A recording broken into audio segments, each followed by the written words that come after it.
Good morning, Pancho Timmons. I'm here with Kelli Komondor of K2 Creative, and she is going to be one of our keynote speakers at the upcoming 2023 Pittsburgh Business Diversity Conference. So, Kelli, tell me a little bit about what K2 Creative does. What are you guys about? We are all about visibility and public relations. Okay. So I consider myself a visibility strategist as opposed to a publicist, because everything that we do is positive. So we get positive coverage for our clients. We help them tell their transformational stories. We work with a lot of authors, coaches, and speakers. And most of what we do falls into that PR category. We also do a lot with content as well.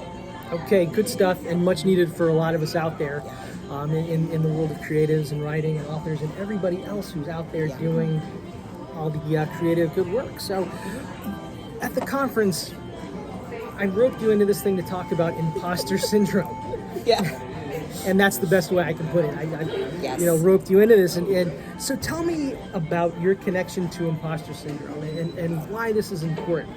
It's so important because so many people have it and don't know it. And so many people work with folks that have it and they don't understand it. I believe that. Yeah, and the best example that I can give you is many, many moons ago, when I first started my professional career back at the Pittsburgh Business Times. This was like 2004.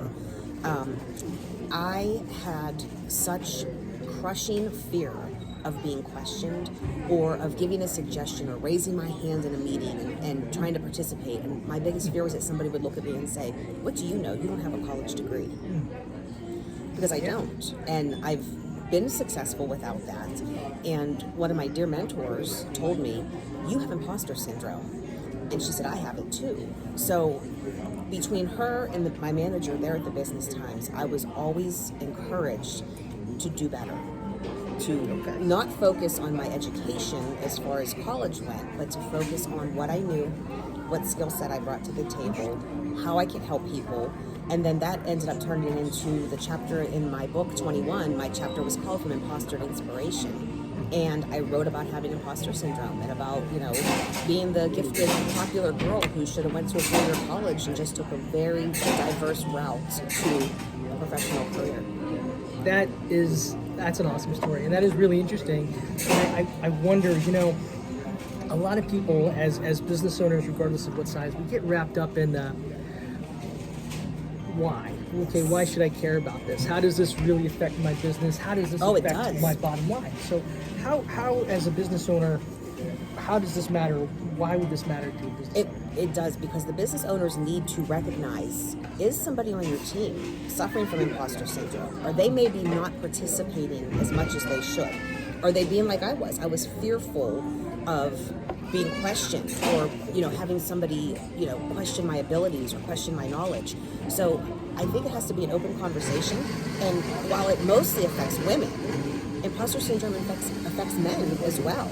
And a lot of minorities suffer with imposter syndrome too, just because that's the first thing. They look at themselves and they say, "I'm a minority, I'm already behind the 8 ball." And then that just snowballs. So I think that managers, business owners, even as a coworker, you need to recognize this and help your friends and help your coworkers overcome this. And it's not easy. I mean, I wrote a book about it and I speak about it all the time, but I still suffer from it. Like, I'm having it right now. I'm like, why does Pancho want me at this conference? It was the rope. Well, and that's story. And just the simple fact, when we talk about diversity being good business as a business owner, if you're not getting the most out of your employees, you're losing out. Right. So if you have people that are afraid to speak up because they are, everybody else in the room looks different, or has a different background. Exactly. I ate lunch in my car. When I started there, I ate lunch in my car because my biggest fear was somebody asking me in the lunchroom where I got my degree from, what degree I had. And, I'm not a shy person whatsoever, that, but that held me back. And for weeks, I either went and sat somewhere alone or I ate my lunch in my car because I was afraid of being questioned.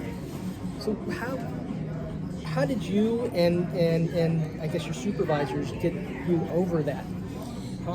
I think it was that she believed in me and she saw that I had skills and talents and I was willing to help people. I was willing to learn new things. And she pushed me, like, not in a bad way. And then also my mentor, Renee, that worked with me there, was also a huge help in helping me get over this. And she encouraged me to put the anthology together, to write the book, to write the chapter, to take professional speaking courses and become a professional speaker. You can't tell her no. And I think, between them and a lot of other people that I worked with over the years just kept pushing me and saying, you know what you're doing. That degree that you would have earned back in the early 90s really wouldn't be helping you right now with what you're doing anyways. I mean, there was no social media, there was no internet, there was none of that stuff. Yes. Yeah. That's cool. So your supervisors, the people above you, kind of set the bar for you where they saw you at, not necessarily where you saw yourself. Oh, for sure. For sure, yes. And, people use that phrase, fake it till you make it, and I hate that. Yeah. I don't believe in fake it till you make it. I don't believe in it at all. I think that you need to learn and grow. Faking it doesn't help anybody. No, it is or it isn't. Right. It's authenticity is going to get you a lot further. Yeah. That's a great story. That's cool. There's so much value in that. Thank you for sharing. Sure. And I will share more in my workshop. Yes, that's it. Yes, that's going to benefit a lot of people to hear the details of that and go through this workshop with us. And the last question, so besides what we just talked about, it's kind of a great lead into the last question. Yeah. Why should people come to this conference? What are they going to gain from seeing you speak and some of the others speak? And just what are they going to? What's the value of this conference? Why should people be eager and excited to go to this thing? I think a lot of it has to do with it being one of the only conferences in the area that focuses on this in the region. I don't know of any other conference that focuses on DEI. No. And I really think that it's important for people to see who is out there, who are the movers and shakers that maybe, and I'm going to go back to the imposter syndrome, that maybe lay back and hide and don't promote themselves and don't apply for certain positions. There's a statistic, I'll tell you this real quick. I don't know the exact number. I love stats. Well, I'll have to look it up for you and I'll let you know. There's a statistic of if there's a job posted, if a man can check off 10 of the 15 boxes, he's going to apply for it. If a woman cannot check off all 15, she will not apply for that job. It's not just imposter syndrome. It's just, I think a lot of women and a lot of minorities, they say, if I can't be everything, I'm not going to be anything at all. And it wasn't 15, but whatever that number is, that many men will still apply and go for positions that they're not completely qualified for, and a woman will bypass it. Oh, I don't have this, and this, so I'm not going to apply for this job. So I think that the business owners, the executives, the CEOs, the CIOs, they all need to be there to meet these people who they would never have a chance to meet any other way. And there's going to be a lot to learn too. Not just about imposter syndrome, just some of the other speakers. I've read their bios, and there's going to be a lot of value in this. Absolutely. It's going to be about things that people can and should be doing to help grow and move their business forward and move our region socially and economically forward. And those are some great examples of things that people can gain from being here. Thank you so much for that. And I should mention we're here at Panera Green Tree. It's a wonderful fireplace. I wish my fireplace was this nice. I wish my coffee at home was this good. So thank you to Panera Green Tree for letting us be here. And tickets are available for the 2023 Business Diversity Conference. You can find all that information on ponchotimmons.com. And if you have any other questions, concerns, you can always email me or find me on Facebook or LinkedIn anytime. Till then, get out there, do something good, and we will talk to you all next time. Thank you.